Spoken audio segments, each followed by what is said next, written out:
मैले यो हाम्रो नुवाकोट जिल्ला विद्युत नगरपालिकाको यो विद्युत नगरपालिका त्रिशुलीमा अवस्थित विद्युत प्राधिकरण त्यसै गरी त्रिशुली बिजेपी घाटमा पनि यही पानी लगेर चाहिँ विद्युत निकालिएको छ।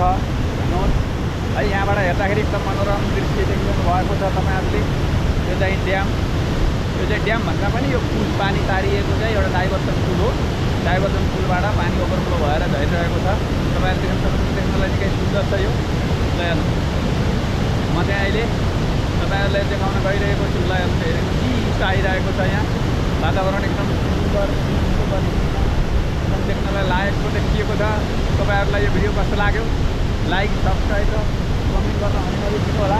हुन त यो सानातिना युट्युबरको भिडियो भ्यू जाँदैन कहिले, किनभने हामी गाउँमा बस्ने किसानी गर्नेहरूको भिडियो त्यति रुचाउँदैनन्। यहाँ त सुटेड भएर रमाइला होइन। अब त्यो तपाईँहरूलाई थाहा भइहाल्यो मैले भन्न खोजेको।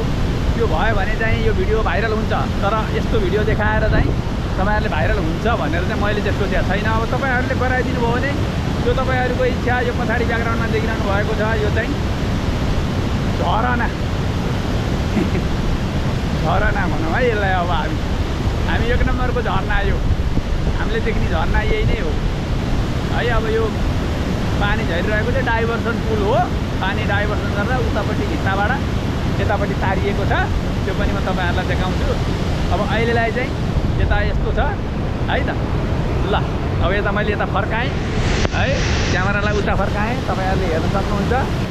ल है त, एकदम रमाइलो दृश्य हो। माथि पनि मान्छे हेरिरहनु भएको छ खानाबाट, एकदम रमाइलो दृश्य। त्यो चाहिँ पानी झरिरहेको छ है, देख्न रमाइलो छ। ल आउनुहोस्, यहाँ यो चाहिँ ओभरफ्लो भएर झरेको पानी। यताबाट जति झरेको उतापट्टिबाट पनि त्यति झरिएको छ। मान्छेको भिड यहाँ झरिरहनु भएको छ हेर्नको लागि, देख्नकै लागि। ल हेर्नु त्यहाँ मान्छेहरू। ल है त, अहिलेलाई चाहिँ म लागेँ। By by. भिडियोलाई मन पराइदिनु होला, सबैले लाइक गरिदिनु होला, सब्सक्राइब गरिदिनु होला, सेयर गरिदिनु होला है।